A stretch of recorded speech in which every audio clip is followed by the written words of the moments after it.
আমরা যত নেতাদের ইতিহাস জানি, জীবনী জানি, আমরা দেখেছি তাদের চরিত্র দুই রকমের, তাদের ক্যারেক্টার দুই রকমের। একটা হচ্ছে পার্সোনাল ক্যারেক্টার, আর একটা হচ্ছে পাবলিক ক্যারেক্টার। একটা মানুষের কাছে দেখাবার চরিত্র, আর একটা হচ্ছে ব্যক্তিগত চরিত্র, ঠিক কিনা? তারা বলেন, আমরা যা বলি সেইটা শোনো, আমি যা করি তা দেখতে যাও না। এই হচ্ছে ওদের কথা। মুহাম্মদ রাসূলুল্লাহ সাল্লাল্লাহু আলাইহি ওয়াসাল্লাম হচ্ছেন সেই মহান নেতা যিনি বলেছেন, ও আমার সাহাবীরা, ও আমার স্ত্রীরা, তোমরা দিনের আলোতে আমার মধ্যে যা কিছু দেখতে পাও, আর রাতের বেলায়ও যা কিছু আমার মধ্যে দেখতে পাও, সব কথাগুলি তোমরা মানুষের কাছে খুলে বলে দাও। সুবহানাল্লাহ। কোন ব্যক্তি আছে এমন যিনি বলতে পারবেন সাহস করে যে আমার জীবনের সব কথা মানুষের কাছে বলে দাও? কে বলতে পারবে? হযরতে আয়েশা সিদ্দিকা রাদিয়াল্লাহু তাআলা আনহার খেদমতে কিছু সাহাবায়ে কেরাম এসে বলেছিলেন, হুজুর, বলেছিলেন, মা বলুন তো হুজুর সাল্লাল্লাহু আলাইহি ওয়াসাল্লামের চরিত্রটা কেমন? আপনি তো সব সময় কাছে বেশি থাকার সুযোগ পান, চরিত্র আপনারই ভালো জানার কথা, বলুন হুজুরের চরিত্র কেমন? হযরত আয়েশা বলেছিলেন, তোমরা কি কোরআন পড়তে জানো? তারা বললেন, হ্যাঁ, আমরা কোরআন পড়তে জানি। হযরত আয়েশা বলেন, কোরআনে কারীম যদি পড়তে জেনে থাকো, তাহলে রাসূল পাক সাল্লাল্লাহু আলাইহি ওয়াসাল্লামের চরিত্র জানার জন্য আমার কাছে কেন এলে? যেটা কোরআন শরীফে পড়েছো তার বাস্তব নমুনা যদি দেখতে চাও, তাহলে আল্লাহর নবী মুহাম্মদুর রাসূলুল্লাহর দিকে তাকাও। তিনি হচ্ছেন কোরআনে কারীমের মুজাসসাম নমুনা। এই যে কোরআন, এটা কয় পারা? 30 পারা। এই 30 পারা কোরআনের বাস্তব চিত্র যদি কেউ দেখতে চায়, তাহলে রাসূল পাক সাল্লাল্লাহু আলাইহি ওয়াসাল্লামের 23 বছরের নবুয়তের জীবন দেখুক। সুবহানাল্লাহ। এইখানে তো সব লেখা আছে, এখানে সব লেখা আছে। এটা হলো থিওরি। প্র্যাকটিক্যাল যদি কেউ দেখতে চায় কোরআন, তাহলে হুজুরকে দেখতে হবে। কারে দেখতে হবে? পা থেকে শুরু করে মাথা পর্যন্ত, নবুয়তের প্রথম দিন থেকে শুরু করে শেষ নিঃশ্বাস পরিত্যাগ করার সময়টুকুন পর্যন্ত রাসূল পাক সাল্লাল্লাহু আলাইহি ওয়াসাল্লাম কোরআনকে নিজের জীবনের উপরে বাস্তবায়িত করে মানুষের সামনে তুলে ধরেছেন। সুবহানাল্লাহ, সুবহানাল্লাহ। এই জন্য আল্লাহর নবীর চরিত্রের সার্টিফিকেট দুনিয়ার কোন নেতার চরিত্রের সার্টিফিকেট তাদের বইয়ের ভিতরে নাই, ধর্মগ্রন্থের ভিতরে নাই। একমাত্র কোরআনের ভিতরে কোরআনের বাহক যিনি ছিলেন, কোরআনের ধারক যিনি ছিলেন, তার চরিত্রের সার্টিফিকেট আল্লাহ কোরআনের মধ্যে ঢুকায় দিয়েছেন।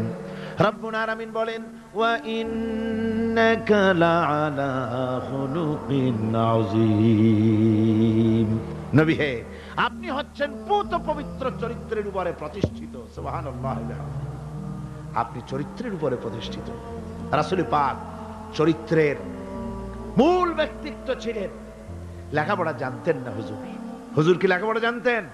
লেখাপড়া জানতেন না, না পড়তে জানতেন, না লিখতে জানতেন, না নিজের নাম সই করতে পারতেন। অথচ গোটা বিশ্বের সর্বকালের সর্বযুগের সর্বশ্রেষ্ঠ নেতা মুহাম্মদ রাসূলুল্লাহ সাল্লাল্লাহু আলাইহি ওয়াসাল্লাম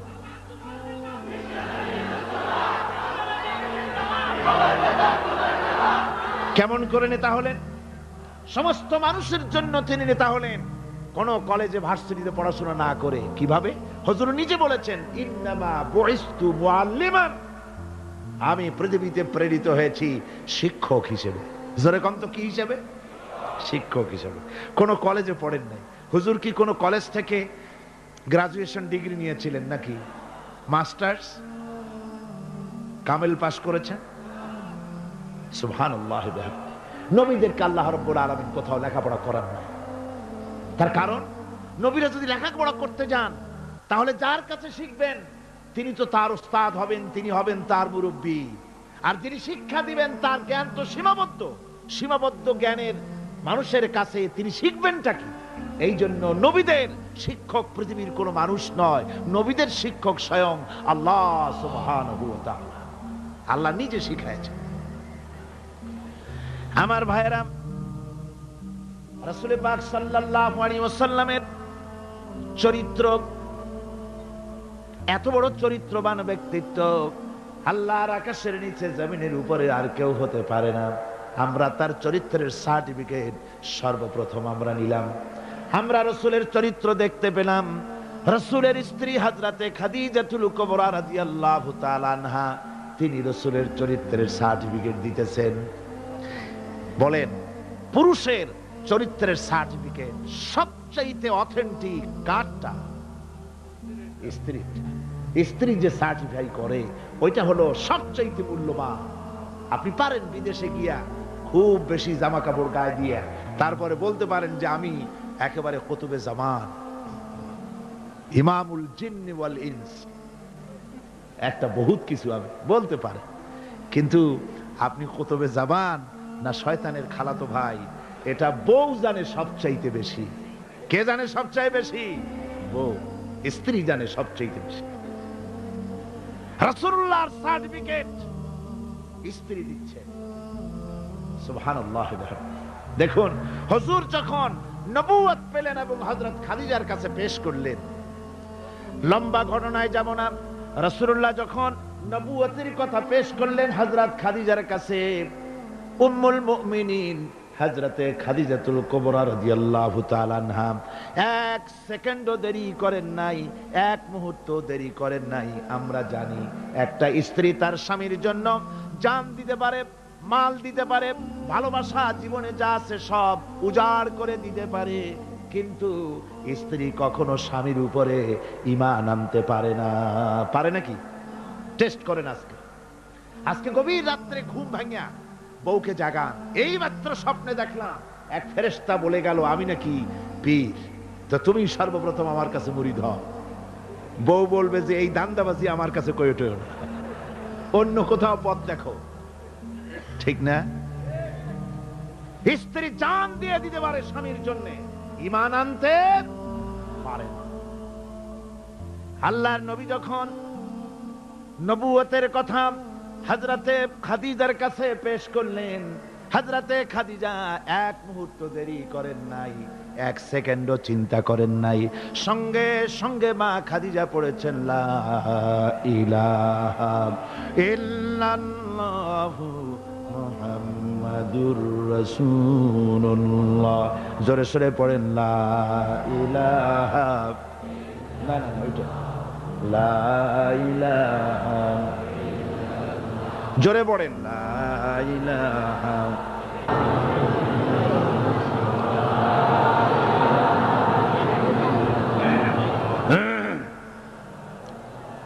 এক মুহূর্ত দেরি করেন নাই, হযরতে খাদিজা সঙ্গে সঙ্গে ঈমান এনেছেন। আমার বন্ধুগণ,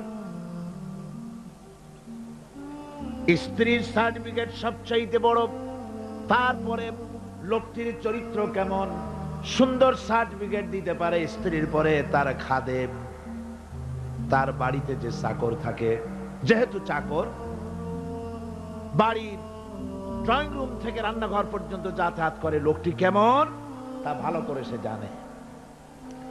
একজন চাকর তার প্রভুর জন্য, তার মনিবের জন্য জানমাল সব দিয়ে দিতে পারে, কিন্তু ঈমান আনতে পারে না মনিবের উপরে। আমরা দেখতে পাই রাসূল পাক সাল্লাল্লাহু আলাইহি ওয়াসাল্লাম নবুয়তের দাওয়াত যখন পেশ করলেন, রাসূলের খাদেম ছিলেন যায়েদ বিন হারিসা। হযরতে যায়েদ এক মুহূর্ত দেরি করেন নাই, সঙ্গে সঙ্গে পড়েছেন লা ইলাহা ইল্লাল্লাহু মুহাম্মাদুর রাসূলুল্লাহ। স্ত্রী, তারপরে খাদেম, তারপরে লোকটির চরিত্র সম্পর্কে ভালো করে সার্টিফাই করতে পারে তার বন্ধু। রাসূলের বন্ধু ছিলেন হযরতে আবু বকর সিদ্দিক রাদিয়াল্লাহু তাআলা আনহু। নবুয়ত পাওয়ার আগে 20 বছরের পুরানা বন্ধুত্ব। কত বছর? 20 বছরের পুরানা বন্ধুত্ব হুজুরের সাথে হযরত আবু বকরের। 20 বছরে একটা লোককে চিনতে কিছু বাকি থাকে? কিছু বাকি থাকে। হযরতে রাসূল পাক যখন বন্ধু আবু বকরের কাছে নবুয়তের দাওয়াত পেশ করলেন, তাওহীদের দাওয়াত পেশ করলেন, বন্ধু হযরত আবু বকর এক সেকেন্ডও দেরি করেন নাই, বলেছেন আপনি নবী হওয়ার যোগ্য। যে চরিত্র আপনার ভিতরে দেখেছি সাধারণ মানুষের এই চরিত্র হতে পারে না। আমি আর মোটেও দেরি করলাম না, আমি পড়ে নিলাম আশহাদু আল্লা ইলাহা ইল্লাল্লাহু ওয়াহদাহু লা শারীকা লাহু ওয়া আশহাদু আন্না মুহাম্মাদান আবদুহু ওয়া রাসূলুহু। আমার ভাইরা, রাসূল পাক সাল্লাল্লাহু আলাইহি সাল্লাম চরিত্রের দিক থেকে শ্রেষ্ঠ চরিত্রবান ব্যক্তিত্ব। আপনি বলেন এই পৃথিবীতে কোন নেতা আছে জীবনে মিথ্যে কথা বলে নাই? মোহাম্মদ, এটা কি সোজা কথা মনে করেন? সহজ কথা? সারা জীবনে একটা মিথ্যে কথা বলেন নাই, সমগ্র জীবনে একটি মিথ্যা কথা বলেন নাই, কাউকে গালি দেন নাই, কাউকে ঠকান নাই, কারো সাথে প্রতারণা করেননি। সুবহানাল্লাহ পড়েন, দিল খুলে মুহাব্বতের সাথে জোরে সরে বলেন সুবহানাল্লাহ। কত বড় আযীম ব্যক্তিত্ব!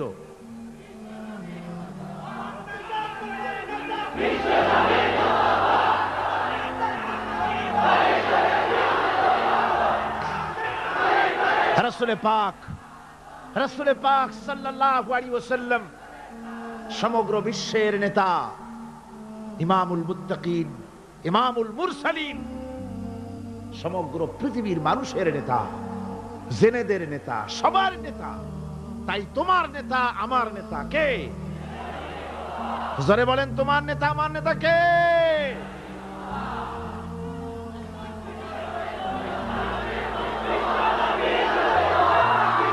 আমার ভাইরা, এতক্ষণ বললাম, এতক্ষণ বলেছি তিনি বিশ্ব নেতা। এবার শুনুন, রাসূল একদিকে বিশ্ব নেতা, আর একদিকে বিশ্ব নবী। আর একদিকে কি নবী? এর আগে যত নবী এসেছেন সমস্ত নবীরা হলেন এলাকার উপরে নবী, ভাষার উপরে নবী, গোত্রের জন্য নবী, কবিলার জন্য নবী। আল্লাহ রাব্বুল আলামিন বলেন ওয়ালাকাদ আরসালনা নূহান ইলা কওমি। আমি নূহ আলাইহিস সালামকে লাকাদ আরসালনা নূহান ইলা কওমিহি, আমি নূহ আলাইহিস সালামকে তার কওমের জন্য নবী করেছি। শুআয়ব আলাইহিস সালামকে মাদিয়ানবাসীদের জন্য, হুদ আলাইহিস সালামকে তার গোত্রের জন্য, ঈসা আলাইহিস সালামকে বনি ইসরাইলদের জন্য, মুসা আলাইহিস সালামকে তার কওমের কাছে এমনি করে সমস্ত নবীদেরকে তার কওমের জন্যই আমি নবী করে পাঠিয়েছি। কিন্তু মুহাম্মদুর রাসূলুল্লাহ সাল্লাল্লাহু আলাইহি ওয়াসাল্লামকে বিশেষভাবে কোনো কওমের জন্য আমি নবী করি নাই। সুবহানাল্লাহ, কোন খাস কওমের জন্য মুহাম্মদ সাল্লাল্লাহু আলাইহি ওয়াসাল্লাম নবী নন। তার সম্মান এই পৃথিবীতে সবচাইতে বেশি মর্যাদা কার? হুজুরে। আল্লাহর পরে যার মর্যাদা, আল্লাহর পরে যার মর্যাদা, তিনি হচ্ছেন বিশ্বনবী জনাবে মুহাম্মদ রাসূলুল্লাহ সাল্লাল্লাহু আলাইহি ওয়াসাল্লাম। আমরা কোরআনে কারীমের মধ্যে দেখেছি, এই কোরআনে কারীমের ভিতরে আল্লাহ রাব্বুল আলামিন যত নবীদেরকে এই কোরআনে নাম উল্লেখ করেছেন, কোরআন শরীফে কতজন নবীর নাম আছে? 25 জন নবীর নাম আছে। এই 25 জন নবীদের মধ্য থেকে যারে যখন ইচ্ছে করেছেন আল্লাহ পাক নাম ধরে ধরে ডেকেছেন। ইয়া আদামুসকুন আনতা ওয়া যাওজুকাল জান্নাহ, নাম ধরে ডাকলেন আদমকে। ইয়া ইয়াহইয়া খুযিল কিতাবা বিকুওয়া, হযরত ইয়াহইয়াকে ডাকলেন নাম ধরে। ইয়া যাকারিয়া, ইয়া নূহ। হযরত মুসা আলাইহিস সালামকে ডাকতেছেন ওয়ামা তিলকা বিয়ামিনিকা ইয়া মুসা। আবার যখন আল্লাহ রাব্বুল আলামিন মুসলমানদের জাতির পিতাকে ডাকার দরকার বোধ করলেন, কে মুসলমানদের জাতির পিতা? ভুল করবেন না যেন, আমাদের দেশের লোকেরা পেছ লাগায় ফেলাইছে, মিছিল করে, স্লোগান দেয় আমার নেতা তোমার নেতা অমুক সাতামাতা হাবিজাবি। মুসলমানদের জাতির পিতা আল্লাহ পাক ঠিক করে দিয়েছেন। কে ঠিক করেছেন? মিল্লাতা আবিকুম ইব্রাহিম হুয়া সাম্মাকুমুল মুসলিমিন। আল্লাহ পাক বলছেন দুনিয়ার সমস্ত মুসলমানদের পিতা, তোমাদের জাতির পিতা কে? হযরত ইব্রাহিম আলাইহিস সালাম। তোমরা আন্দাজে একটা পথের থেকে ধরে নিয়ে ছাতা মাতা জাতির পিতা বানাইতে পারো না। তোমরা বানাতে পারো জাতির পিতা, কিন্তু ইসলামের কাছে তার জুতার ফিতার কদর নাই।